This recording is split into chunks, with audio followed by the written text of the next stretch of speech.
లోక్సభ ఎన్నికలు బీజేపీలో కొంతమందికి కత్తి మీద సాము కావచ్చు. ఈసారి తేడా కొడితే ఇక రాజకీయంగా చచ్చిపోయే పరిస్థితి రావచ్చు. అధికార కాంగ్రెస్ దూసుకుపోతున్న తరుణంలో బీజేపీకి ఆప్షన్లు తక్కువగా ఉండొచ్చు. అయినా సరే పోరాడాలి, గెలవాలి అన్న కోరిక బీజేపీ నేతల్లో ఉందా లేదా అన్న అనుమానాలు కలుగుతున్నాయి. కొందరు నేతలు డీలా పడ్డారా లేక మళ్లీ పుంజుకునేందుకు ఎదురు చూస్తున్నారా అన్నది ఖచ్చితంగా తెలియటం లేదు. తెలంగాణలో అసెంబ్లీ ఎన్నికలు ముగియటంతో బీజేపీ పార్లమెంటు ఎన్నికలపై దృష్టి పెట్టింది. కేంద్రంలో వరుసగా మూడోసారి అధికారంలోకి రావాలంటే వీలైనన్ని ఎంపీ సీట్లు గెలుచుకోవటం ఆ పార్టీకి అవసరం. ఈ క్రమంలోనే తెలంగాణ బీజేపీ నేతలు లోక్సభ ఎన్నికలపై ప్రత్యేక దృష్టి సారించారు. అసెంబ్లీ ఎన్నికల్లో 8 స్థానాలు కైవసం చేసుకుని రాష్ట్రంలో మూడో అతిపెద్ద పార్టీగా బీజేపీ నిలిచింది. మరికొన్ని స్థానాల్లో బీజేపీ అభ్యర్థులు రెండో స్థానంలో నిలిచారు. ఈ నేపథ్యంలో పార్లమెంటు ఎన్నికల్లో నిలబడటానికి ఆ పార్టీ అభ్యర్థులు సిద్ధమవుతున్నారు. అసెంబ్లీ ఎన్నికల్లో పోయిన పరువును మళ్లీ పట్టాలెక్కించాలంటే పార్లమెంటు ఎన్నికల్లో గెలిచి తీరాల్సిన అనివార్యత వారికి ఉంది. పైగా అసెంబ్లీ ఎన్నికల్లో ఘోరంగా విఫలమైన కొందరు హేమాహేమీలకు ఇప్పుడు లోక్సభ ఎన్నికలు విషమ పరీక్ష అవుతున్నాయి.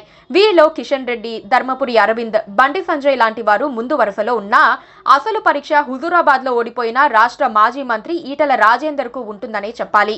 మల్కాజ్గిరిపై ఈటెల ఆశలకు కారణం ఏమిటి? టికెట్ కోసం పార్టీలో పోటీ ఎలా ఉంది? అధిష్టానాన్ని మెప్పించగలమని అందరూ ఎందుకు అనుకుంటున్నారు? ఈటెల మదిలో ఎలాంటి ప్లాన్ ఉంది? రాజకీయంగా మళ్లీ నిలబడేందుకు ఈటెల రాజేందర్ మల్కాజ్గిరి నియోజకవర్గాన్ని ఆశిస్తున్నారు. అక్కడ పోటీ చేస్తే గెలుపు ఖాయమన్న ఫీలింగ్ ఆయనలో ఉంది. అందుకు కారణాలు లేకపోలేదు. గత ఎన్నికల్లో బీఆర్ఎస్ గెలుస్తుందని అందరూ భావించిన తరుణంలో అనూహ్యంగా కాంగ్రెస్ అభ్యర్థి రేవంత్ రెడ్డి గెలిచారు. అంతకు ముందు ఆయన కొడంగల్ నియోజకవర్గంలో ఓడిపోయారు. ఇప్పుడు ఈటెల కూడా సేమ్ సిచ్యువేషన్ లో కనిపిస్తున్నారు. అందుకే హుజూరాబాద్ లో ఓడిపోయిన ఆయన మల్కాజ్గిరి వైపుకు చూస్తున్నారు. అయితే బీజేపీలో మల్కాజ్గిరికి మంచి పోటీ ఉంది. కుత్బుల్లాపూర్ మాజీ ఎమ్మెల్యే కూన శ్రీశైలం గౌడ్ బీజేపీ జాతీయ ప్రధాన కార్యదర్శి, ఆ పార్టీ మధ్యప్రదేశ్ వ్యవహారాల ఇన్ఛార్జ్ మురళీధర్ రావు ఆశిస్తున్నారని ప్రచారం జరుగుతోంది. ప్రధానంగా మల్కాజ్గిరి సీటుకు బీజేపీ తరపున మురళీధర్ రావు పేరే వినిపిస్తోంది. ఆర్ఎస్ఎస్ తో ఉన్న సన్నిహిత సంబంధాలు, బీజేపీ అధిష్టానంతో ఉన్న కనెక్షన్స్ తో ఆయనకే సీటు ఇవ్వవచ్చని ప్రచారం జరుగుతోంది. మల్కాజ్గిరి నుంచి గత లోక్సభ ఎన్నికల్లో మాజీ ఎమ్మెల్సీ ఎన్ రామచందర్రావు పోటీ చేసి ఓడిపోయారు. ఆయన కూడా టికెట్ కోరుకుంటున్నారని చెబుతున్నారు. గత ఎన్నికల్లో తనకు 3 లక్షలకు పైగా ఓట్లు వచ్చాయని ఆయన గుర్తు చేస్తున్నారు. అయితే మల్కాజ్గిరి టికెట్ తనకే వస్తుందని ఈటెల ఎదురు చూస్తున్నారు. తన ట్రాక్ రికార్డ్, కేసీఆర్ ను వ్యతిరేకించి తాను బయటకు వచ్చిన తీరును చూసి పార్టీ నామినేషన్ ఇస్తుందని ఆయన ఎదురు చూస్తున్నారు. ఈ క్రమంలో ఆయన తరచూ స్థానిక బీసీ సంఘాలతో సమావేశమవుతున్నారు. మల్కాజ్గిరి మున్సిపాలిటీ ప్రాంతంలో బీజేపీ ఓట్లు ఎక్కువగా ఉండటంతో ఈటెల అక్కడ ఎక్కువ ఏకాగ్రత చూపుతున్నారని సమాచారం.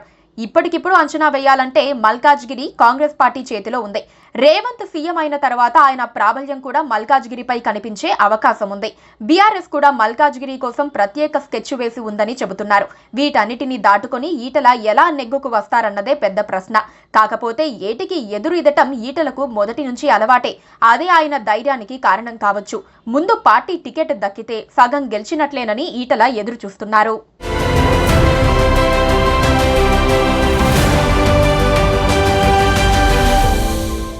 Please do subscribe to Please do subscribe to Please do subscribe to Please do subscribe to Please do subscribe to Please do subscribe to KTV Telugu. KTV Telugu. KTV Telugu. KTV Telugu. KTV Telugu. KTV Telugu. Please do subscribe to KTV Telugu.